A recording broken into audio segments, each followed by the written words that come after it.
I would definitely consider space food as its own cuisine. On Earth, a cuisine is created when people from a region use generations of wisdom to flavor, to prepare, and preserve the food. And because of unique challenges we're facing for space food, like we need to meet the safety standard, we need to meet the nutritional standard, and the food need to be able to work with a microgravity environment, I think we formed our own cuisine.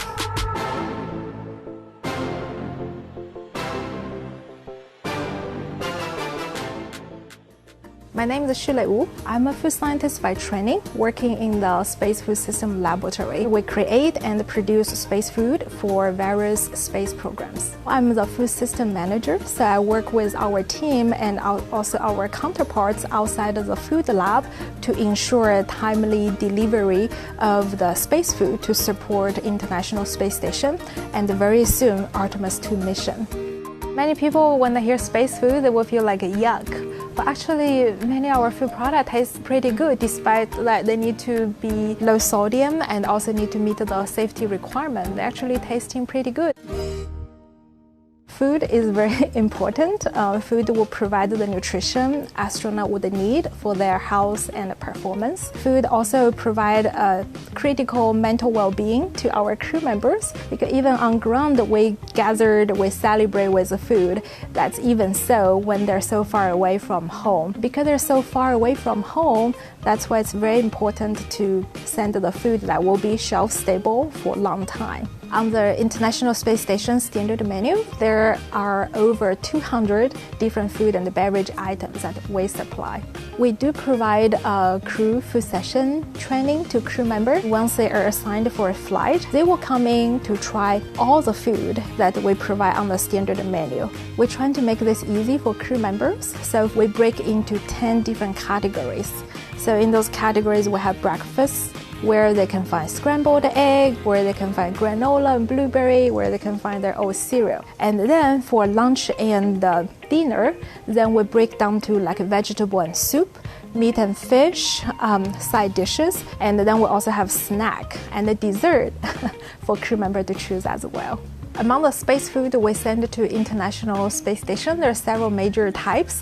The first type, those green pouches, those are thermal-stabilized food. They're just like the canned food you can find in grocery store. This type of food utilize high heat to make the product sterile so that they do not require refrigeration or freezing. They can heat up or eat as is by just opening the pouch. The other type of food we send out, this is a freeze-dried product. Freeze-drying is a process to remove most of the water out of the food. By removing the water out of the food, the weight becomes super light. And once crew member add water back before consumption, that will reconstitute and represent the texture of this product again.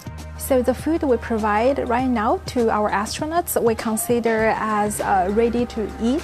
So that means the crew member, all they needed to do is either put this pouch inside of the food warmer to heat it up if they prefer to warm, or they add water. If it's a free-dry product, they will need to add water first, and then they can heat up or let it hydrate for 10-15 minutes before they open up and they eat. In the microgravity environment, water is super critical. Water acts like a glue bonding the food together, and thanks to the surface tension of water, that allow crew member to open the pouch carefully and use a spoon to scoop the food and deliver that into their mouth. Definitely a lot of consideration goes into what recipes to create. First of all, we want the food to be tasting good. If the food not tasting good, then no crew member would want to eat that. And secondly, we also want to bring nutritional benefits to crew members. So we're looking at what's already available in the current food system and what's lacking. My favorite part of this job is really to serve a large purpose. That I'm part of the effort to support human space exploration, so that one day we can go back to the moon, and one day we're gonna make our presence on the Mars.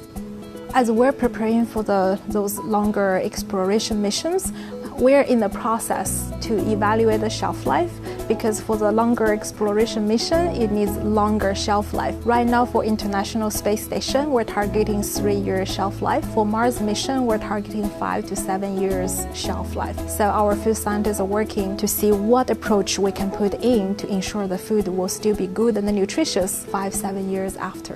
Microgravity creates its own unique challenges, salt and pepper. At home, that's just on our table, salt, pepper shaker. So those crumbs, they could just float. On Earth, they just fall onto the table, fall onto the ground. In microgravity, they can get into equipment, mess with equipment. Therefore, we have to dissolve the salt in water and send this as a liquid salt for them to be used in the microgravity environment. I become interested in food science. 2 reasons. One is when I need to determine which major to choose, I find it's very difficult because I like multiple disciplines. I love physics, I love chemistry, I like biology. It's a hard time. At the same time, there was a big scandal broke out in China. Many baby infant formula companies, they adulterated the formula with a chemical that actually could cause kidney stone and kidney damage. That's kind of the trigger that I realized I want to study more about food safety, and then food science happened to be the discipline that involved multiple different disciplines in that process. I have never thought about landing a job at NASA because I was born and raised in China as a first-generation immigrant. Being able to work at NASA is something for me like too good to be true. I don't consider myself very smart. I'm very hardworking, and I think it's important to discover what is your true interest, your true passion, what subject do you love the most, and then connect this to a career that is making contribution to the society. If you run into some issues and doubt yourself to be the right fit for the STEM field, my advice to you would be, it's okay to have a difficult time. Give it a try, give it a shot. Because as long as you work hard enough, you will find out what you're truly fit for. Don't doubt yourself. You don't know what's your true potential. Go explore, go test it out.